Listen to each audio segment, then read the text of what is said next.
Hello guys. Hello sa mga Leo. Leo, this is for you. Happy birthday sa mga Leo. Kung kayo ay nagse-celebrate o magse-celebrate pa lang this month at sa susunod na buwan is happy birthday sa mga Leo guys. Kamusta na kayo guys? Okay, Leo, this is for you. Message for you today. Para to sa mga Leo. Ano ba ang message na dapat ninyong malaman today para sa inyong lahat guys? At happy birthday sa mga Leo, especially sa nag-birthday simula July 23. Okay? Simula July 23. Tingnan natin ang message for you. Nakikita nyo ang inyong kalagayan. Okay? At mga good news paparating. Leo, happy birthday sa inyong lahat guys. At nandito ang Knight of Pentacles. Okay? Handa na ako sa ano bang gusto kong gawin. Okay? Lalo na sa pagkakaperahan nito guys. Kumbaga, planado na to ng mga Leo na magkaroon ng medyo pagtaas ng kanilang pera. At ito ay about sa inyong career. Okay? Leo, the Magician. Pinag-iisipan nyo itong mabuti. Something. Kailangan ko itong planuhin ng maayos. Itong aking gagawin na to. Kay Leo. Yeah. Four of Pentacles in reverse. Ibig sabihin nito is ayaw ko nang mapunta dito. Yung kawalan. Yung kawalan ng pera. Yung parang nagigipit o magigipit ako sa pera. Gusto ko itong palaguin o magkaroon pa ako ng ibang kikitain o pagkakakitaan. Okay? Ilan sa inyo ay may mga hinihintay guys mula sa malayo. Maaring ito ay opportunity. Hinihintay ninyo galing sa malayo. Para to sa mga Leo, titignan natin ang inyong mga messages. Bago yan, tignan natin ang nakapaloob dyan guys. Okay. Inuulit ko guys, happy birthday sa mga Leo. At magpapatuloy pa yan hanggang August ang pag-celebrate ng birthday ng mga Leo. Okay. Leo, ano ba ang nakapaloob sa Knight of Pentacles? Pagpaplano ito para sa paglago sa pera guys. O kaya ay paghahanap din ng trabaho. Kaya ay paghahanap ng malilipatang trabaho o pagpaplano na mapalago pa ang pera. Okay? Leo, Knight of Pentacles is here. Magician. Talagang pag-iisip-isip. Paano yung gagawin yung, may hawak kayong pera. Paano ko ba ito mapapalago? Paano ba ako mag-i-start? Okay? Pag-iisip-isip din. At Four of Pentacles in reverse. Ayaw ko nang mawalan ulit. Ayaw ko nang mapunta ulit ako sa kawalan. Okay. The Magician. Four of Pentacles in reverse and Three of Wands. Paghihintay ng opportunity. Ano ba nakapaloob dyan guys? Okay? Temperance is here. Maaring sobrang pagbibigay is nandito. Sobrang pagbibigay ng tulong. Sobrang pagbibigay ng help sa iba. Na wala na kayong natitira sa sarili ninyo at pati yung sarili nyong gulay inyong itinigil dahil sa inyong pagiging mapagbigay ng sobra-sobra. Okay, Knight of Pentacles is here. Okay, ito ay the Fool. Sabihin nito, yung inyong pagka-disturb dati. Na-disturb kayo sa mga nag-aabala sa inyo. Sa halip na kayo magpapatuloy is yung pag-uumpisa nyo ay nauudlot o naudlot dahil sa mga istorbo sa paligid. Halimbawa yung mga problema, mga nang-aabala mga tao na dapat ay hindi nyo na pinapansin dahil kayo nga ay mag-i-start na ng sarili ninyong buhay is andun yung pagkabahala nyo at saka yung pag nadidistract kayo sa paligid. Okay? Sa mga Leo, Magician is here. Andito ang Seven of Wands and reverse. Ibig sabihin nito yung dati talaga kayong kumbaga, sa halip na ipagtanggol nyo yung sarili nyo dati ay pinipilit nyo silang intindihin. Sa halip na kayo ay nandun na sa tagumpay is binibigyan nyo sila ng favor. Kaya yung dapat na para sa inyo dati ay medyo parang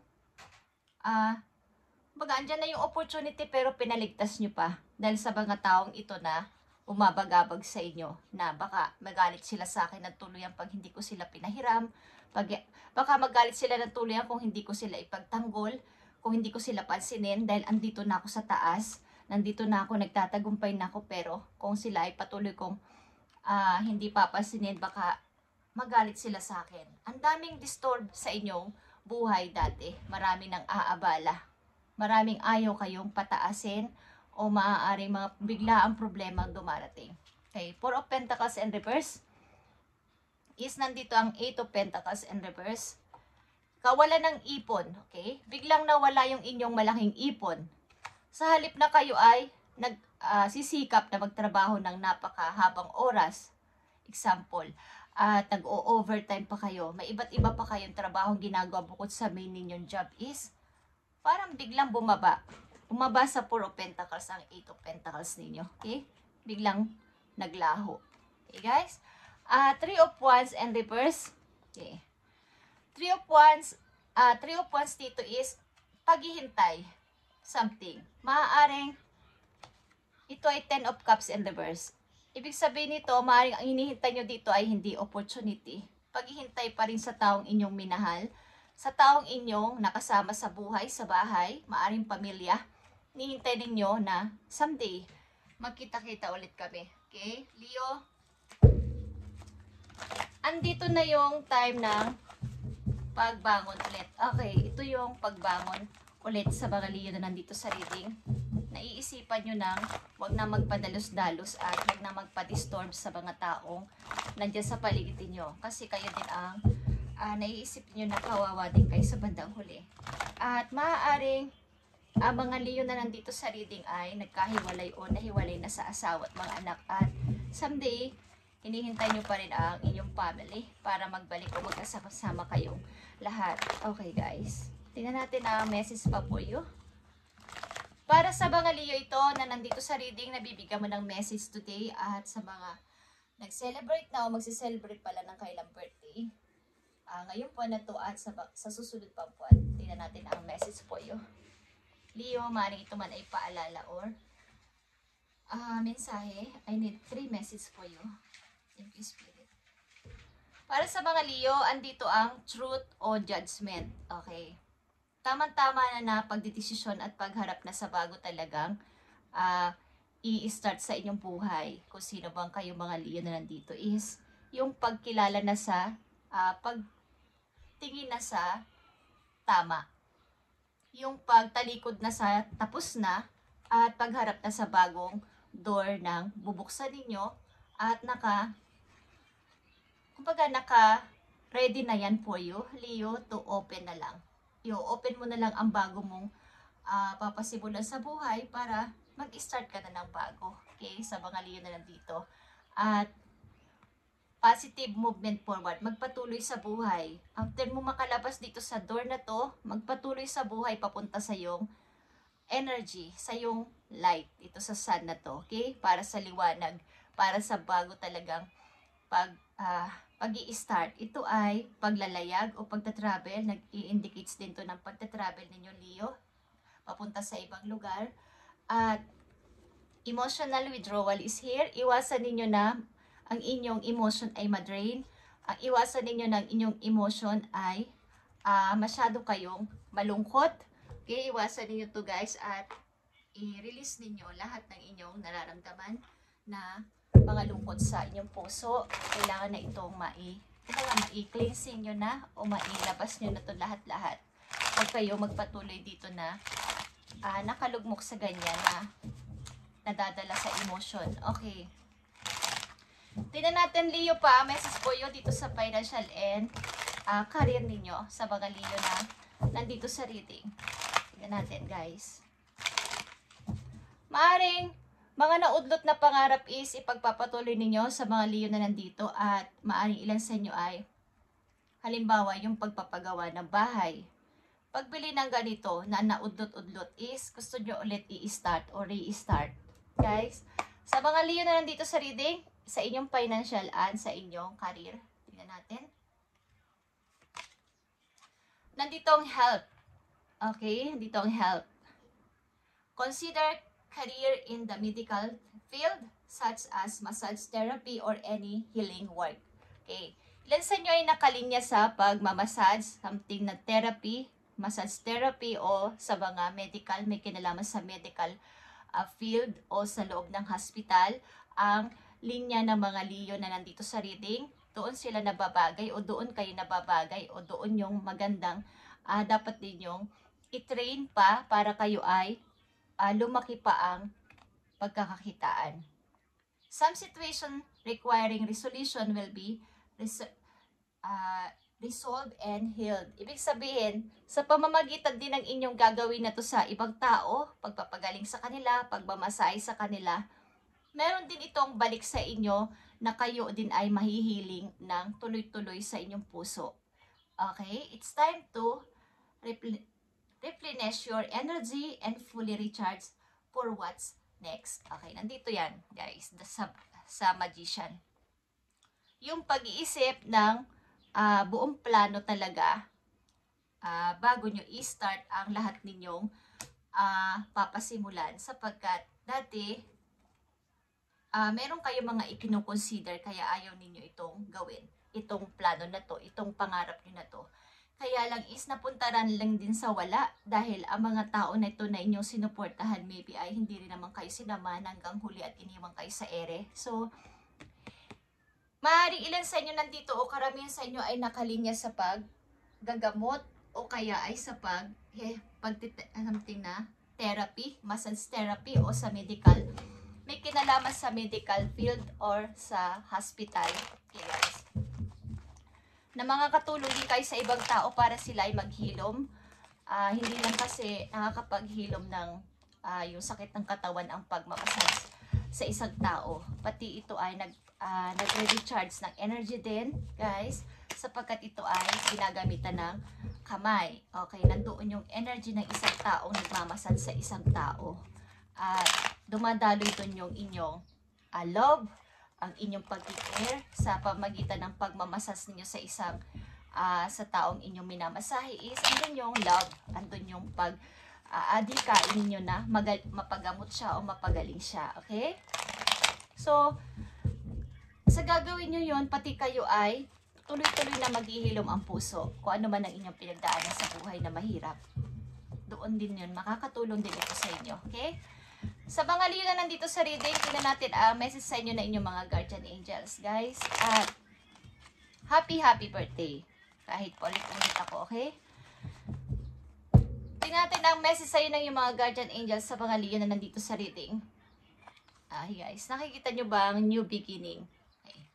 New beginning para sa mga Leo, like I said, na nakahanda na ang pintuan para sa inyong bagong gagawin sa buhay, bagong i-start sa buhay, is nakahanda na to. Ang kulang na lang ay buksan ninyo at pumasok na kayo, lumabas na kayo dito para sa bago ninyong beginning ng buhay, papunta sa sun, okay, sa inyong energy.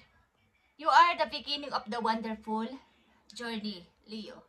There's no need to have any fear as guardians angels walk beside you every step of the way. You have unique gift to offer the world if you will just free yourself from that which hold you back. New opportunities will present themselves if you truly believe. Maraming mga new opportunity ang mag-a-appear sa iyong buhay kapag pag kayo tuloy-tuloy na naniwala na ito na yung aking new beginning sa buhay. Ito na yung aking bagong pasimula, Lord. Ako ay tulungan mo na magsimula ulit at ito na yon. At kayo ay, nandyan yung inyong mga guardian angels sa inyong tabi para kayo ay tulungan at gabayan. Okay, sa mga Leo, silipin natin na inyong pag-ibig kung kayo'y nasa mabuting tao o nasa maayos na relasyon. Tignan natin, guys. Silipin natin. Para po sa mga Leo. Leo, this is for you. Okay, Leo, andito yung confusion. All seekers of truth experience confusion. Ask the divine to provide the answer you need. Okay. Sa inyong pag-ibig sa mga Leo na nandito, inuulit ko, is kayo ay naguguluhan sa inyong pag-ibig this time. Sa inyong karelasyon o sa inyong nagugustuhan na person, kung ito na ba yung taong inyong totoong makakasama sa buong buhay. May konting pagdududa at konting pag-aalilangan. Okay, yun lang ang masasabi ko. At nakikita ko dito. Okay guys. At last message for you, Leo. Tingnan natin. Para sa mga Leo, nabibigyan ng message today is ipakita mo ang message sa kanila. Para magkaroon sila ng guidance with guidance from heaven. Okay. Para sa mga Leo na nandito sa reading, I need message for Leo. Take the spirit. Okay, andito ang giraffe or reflection, guys. If you are facing a difficult situation, Leo, do not rush into making a decision. Okay. Naharap ka sa difficult situation o mga kinukonsider na tao sa paligid. So, do not rush into making a decision. Something na pag-isipan mo itong mabuti at i-manifest like the magician, guys. And you are advised to turn the problem around in all possible manners before deciding on the solution. Your circumstances need to be examined carefully. Okay. Ito ay pag-iisip-isip talaga ng napakatagal bago nyo ulit i-start itong inyong plano na to, sapagkat ito ay baka kayo'y ma-mistake na naman at hindi talaga magka-okay na naman. Kaya, andito yung The Magician is talagang ito ay, ang mga Leo na nandito ay pag iisip-isip ito talaga ng mabuti bago i-reveal o sabihin ang kanilang plano. Sapagkat dati is may mga kinonsider kayong tao pero wala ding nangyari. Okay? O kaya ay meron kayong napagdesisyonan sa inyong nakaraan dati na mas sila yung lumago kesa sa inyo. Kayo yung naiwan sa kawalan. Okay guys? Sapagkat mas sila yung binigyan nyo ng attention higit sa inyong sarili. Thank you, Leo. At ito ang inyong message today. At happy birthday sa inyo lahat, guys. At sa mga magsiselebrate pa, simula sa araw na to hanggang August pa is happy birthday sa inyo, guys. At i-update natin ito sa susunod pang araw para sa inyo. Leo, God bless and bye muna.